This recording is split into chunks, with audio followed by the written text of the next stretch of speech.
Good morning, and this morning I'd like to talk about another model I've made of another form of house used by ancestors way back in prehistory. It's the benders used by, and I use the term advisedly, used by the Mesolithic peoples who inhabited Britain and the continent between the end of the last ice age and the Neolithic. On the continent, the Neolithic starts to arrive, I think, at about something like 6,500 BC or 6,000 BC, as part of this kind of wave of advance of Neolithic peoples coming up, bringing agriculture from the ancient Near East. Also, that's the received opinion. I mean, it's now been breaking down with the discovery that civilization and settlement began in the ancient Near East in places like Çatalhöyük several millennia before farming. Because if you look at Çatalhöyük,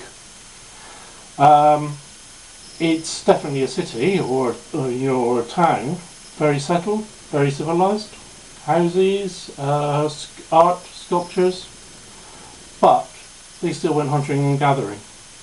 Now, in Britain, previous generations have put the Mesolithic is stretching from 12,000 BC, that's the end of the last ice age, to about 3,000 BC, which is when the Neolithic turns up in this Isles.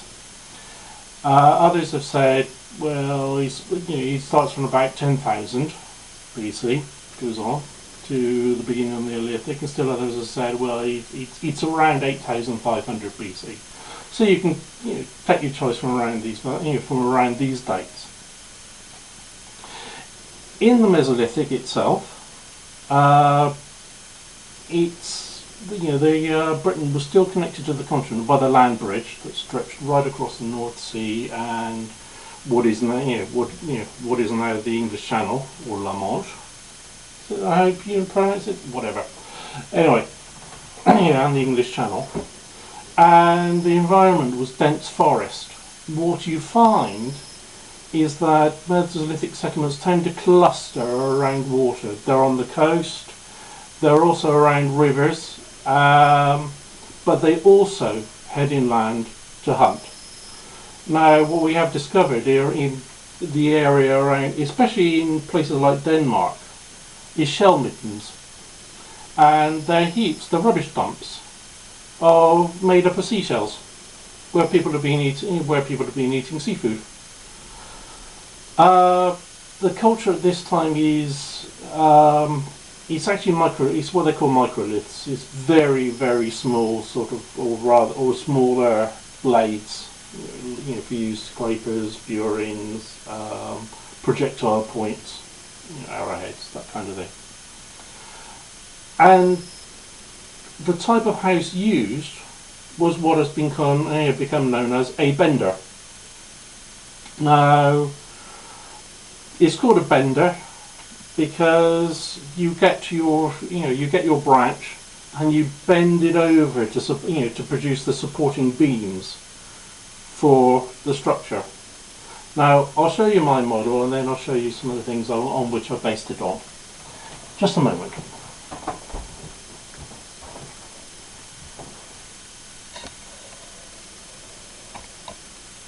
There you go, that's the model.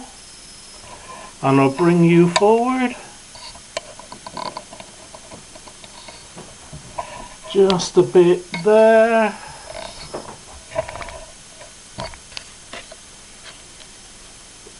There, just a moment. No, sorry about this.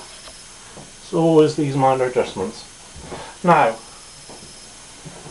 there you can see it's a dome structure which represents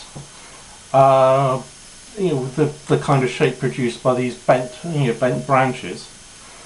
I've tried to model the branches going up there and there, and I also thought that it would be covered in leaves as part of, which would still be attached to the branches and the leaves and the kind of thatch. I based it on the type of domed thatch and bark house used in the 19th century, up until the 19th century, by the Apache people in North America. Here's this illustration showing a group, again, it's a 19th century photograph showing a group of Apache men with their guns, and I think they're ladies, outside their domed thatch and bark houses, which I thought I thought that as the people of the Mesolithic were also hunter-gatherers, and they also seem to produce, also seem to producing houses in this way, that their houses would naturally have looked something like those of the Apache. On the other hand, I found this illustration of a modern reconstruction of what a Mesolithic bender looked like. It's from the remains of Mount Sandal and Morton, and instead of being covered, there you go, I hope you can see that, and instead of being covered in branches and thatch, which I thought they would have been, they've interpreted them instead as being covered in skins. However, I have seen reconstructions of them as sort of like bark and leaf structures. On various TV, they've been reconstructed on that way on a number of TV programs, including, I think, several of Ray Mears, that kind of thing. The illustration I took this from is the Archaeology Course Book, An Introduction to Study Skills, Topics and Methods by Jim Grant, Sam Gorin and Neil Fleming, which is book for A-level students, but it gives a lot of information on there if you're interested in doing archaeology at A-level, or just if you're interested in archaeology and don't mind reading a textbook. Thanks for listening.